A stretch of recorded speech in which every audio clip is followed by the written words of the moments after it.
Kaip mes angliškai pasakysime šventę? Žodžio pasirinkimas priklausys nuo šventės pobūdžio. Jeigu mes kalbame apie šventadienį, poilsio dieną, valstybinę ir oficialią šventę, vartojame žodį holiday. Pavyzdžiui, New Year's Day is a public holiday in many countries. Nepainiokite su kita žodžio holiday reikšme – atostogos, kaip pavyzdžiui junginyje Christmas holidays – kalėdų atostogos. Kai mes ką nors švenčiame, vartojame veiksmažodį celebrate. Pavyzdžiui, we celebrate Christmas with family. Iš šito veiksmažodžio padarome gimininką daiktavardį celebration, šventimas, iškilmės, iškilmingas minėjimas.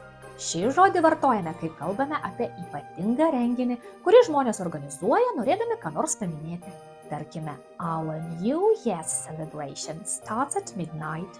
Dar anglų kalboje yra toks gražus žodis festivity, kuris, jei vartojamas vienaskaitos formoje, turi reikšmę šventiška nuotaika, linksminimasis. Pavyzdžiui, there was an air of festivity in the village.